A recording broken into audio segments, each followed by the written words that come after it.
السلام عليكم ورحمة الله وبركاته. أهلا وسهلا بيكم. في الفيديو ده هنتكلم فيه عن مشكلة من المشاكل اللي طبعا بتمر بكل الناس اللي بتدفع أونلاين، وهي فكرة الليميت. النهاردة أنا جايب ليكم فيزا أنا استخدمتها في بداية أو في الإعلانات معايا، والليميت بتاعها للشهر الأولاني بيبقى حوالي 25,000 جنيه، والشهر بعديها بشهر الليميت بيزيد بعد موافقة البنك المركزي. بعد ما البنك ما بيبعت لي طبعا الطلب للبنك المركزي، فالليميت بيزيد معاك ل 100,000 جنيه. ودي بتبقى حاجه كويسه جدا بالنسبه للناس اللي هي مدفوعاتها اونلاين او اللي هي بتعمل اعلانات زي حالتنا.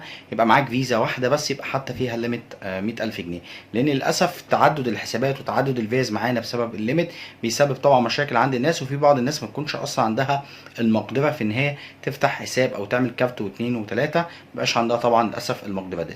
فيلا بينا نتكلم مع بعض عن اهم التفاصيل الخاصه بالفيزا، ان ازاي ان انت تعمل وتحصل على الفيزا، ازاي ان انت هتبدا ان انت تشحنها، او ايه هي الطرق اللي انت بتقدر تشحنها بيها، ايه هي المميزات بتاعتها، وايه هي العيوب بتاعتها. يلا بينا. بص يا سيدي، الفيزا اسمها كيلفر. كيلفر ديت هي فيزا تابعة للبنك العربي الافريقي.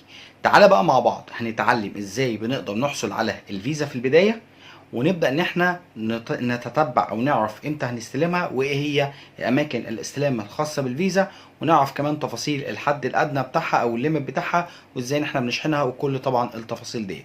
يلا بينا نتعرف مع بعض على كيلفر مع بعض، بداية من اول ان احنا ازاي بنقدر ان احنا بنحمل الابلكيشن بتاع كيلفر. هنبدأ ندخل هنا كده على جوجل بلاي او حتى على الاب ستور، وهنبدأ نسيرش على ابلكيشن اسمه كيلفر، زي ما انا ما هكتب كده معاكم اهو كيلفر. هنشوف كده هيظهر لينا الواجهة دي، وهنبدأ بقى طبعا نعمل ليه انستول، نبدأ نحمل الابلكيشن على الموبايل بالشكل ده. بدأ ينزل الابلكيشن اهو زي ما حضراتكم شايفين. هنبدأ ان احنا نعمل اوبن ونفتح الواجهة بتاعة الابلكيشن. فتح بقى معانا الابلكيشن بالشكل ده، وهنضغط على جيت ستارت. هيجي يطلب طبعا منك ان انت تحط رقم موبايل بتاعك، وليكن على سبيل المثال هنحط رقم موبايل. بعد ما دخلت رقم الموبايل وهعمل كونتينيو كده، هيجي لي طبعا المفروض كود، وهبدأ ان انا ادخل الكود ده.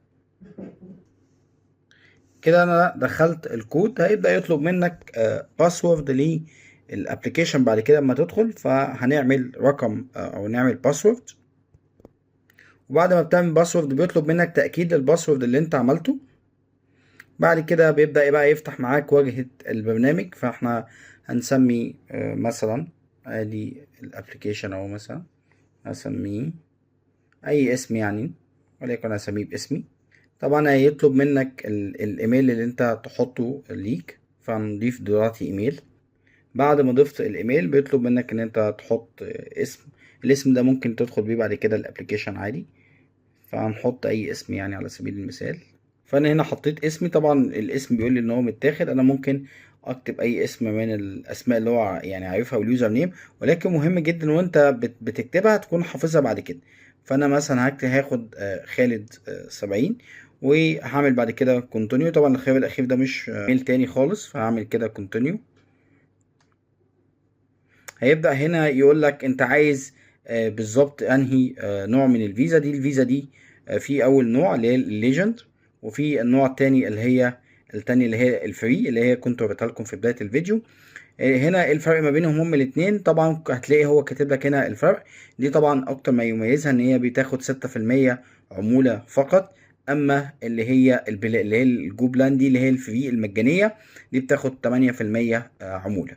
طيب انا هاخد هنا هختار المجانية وهعمل كونتينيو بالشكل ده كده. طبعا هيطلب بعد كده مني ان انا ارفع له البطاقة بتاعتي، ويطلب مني طبعا بعض البيانات.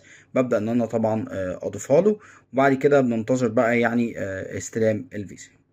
طب بص بقى يا سيدي، هنيجي لاماكن الاستلام. الاماكن الاستلام بتبقى في تريد لاين، هتلاقيني حاططهم لك ان شاء الله في اللينك اسفل الفيديو لو انت بتشوفني على اليوتيوب، لو انت بتشوفني على الفيسبوك فهتلاقيني في البوست الخاص ببوست الفيديو ده، هتلاقيني حاطط لك اللي هي الاماكن الخاصه بالاستلام.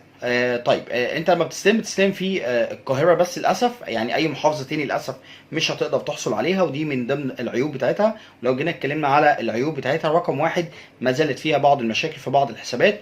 فيها بعض المشاكل في اوقات في بعض الشحن، لكن مش في كله. ولكن خدمه العملاء بتاعتها الى حد ما كويسه، برضو عندهم يعني مرونه في التواصل معاهم. ولكن زي ما قلت لك كده، لو جينا عدينا العيوب بتاعتها، رقم واحد هي الفيزا لسه جديده، لسه طبعا هنقول ان احنا لسه ما حصلش عليها ضغط، لسه ما بقاش فيه لسه، او ممكن يكون البنك بيبدا ان هو يتست يشوف ايه مشاكلها. فدي بتبقى وضع طبيعي جدا بالمناسبه، ان احنا لما حتى في اي فيزا كانت بتبقى جديده بيبقى فيها مشاكل. لو نفتكر كلنا الايزي باي الخاص بالبريد، اول الناس اللي زي حالاتي يعني القديمه شويه، اللي لما جينا بدانا ناخد الفيزا دي ونشتغل بيها كان فيها كميه مشاكل، لدرجه ان حتى خدمه العملاء كان دايما بيدينا مشغول، واوقات كان خدمه العملاء بيدونا اوقات نتواصل معاهم فيها يعني، بعكس طبعا التطوير اللي حصل دلوقتي بالنسبه للبريد. فاي فيزا دايما بيبقى فيها مشاكل، فيها بعض المشاكل مش هننكر دوت.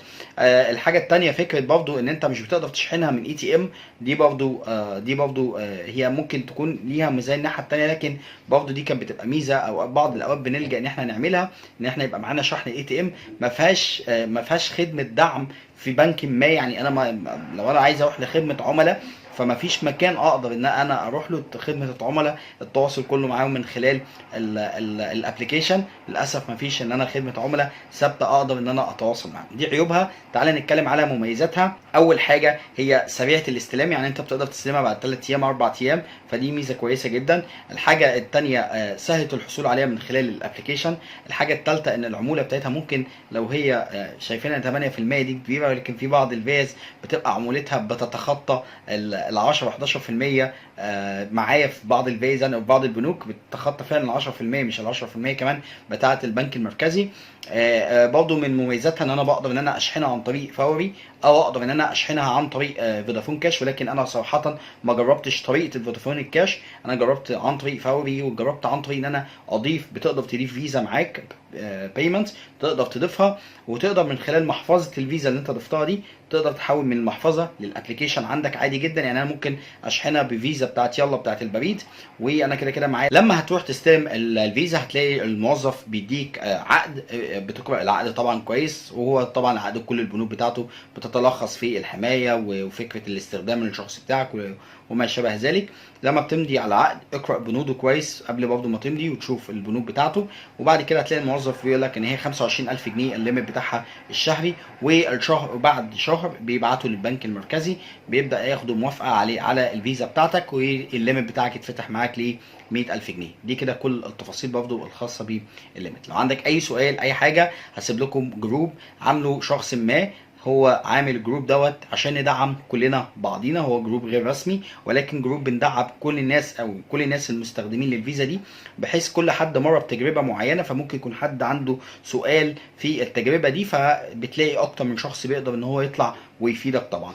فالجروب ده معمول، احنا عددنا حاليا فيه 1000 فرد حتى الان، حتى تسجيل الفيديو 1000 فرد، وطبعا في تزايد. والفيزا دي بنصح كل الناس ان هي تبدا ان هي تجيبها، وممكن تكون حل من الحلول اللي تقدر تساعدنا في فكره الليميت. انا بشكركم على مشاهدتكم للفيديو دوت، وما تنسوش لو انتوا استفدتوا مني بمعلومه تكتب كومنتس، وما تنساش طبعا لو انت على اليوتيوب وتشوفني دلوقتي تعمل سبسكرايب، ولو ما تنساش لو انت الفيديو دوت حاسس فيه ان هو فعلا اداك معلومه تدعمني وتشير الفيديو ده على اوسع نطاق.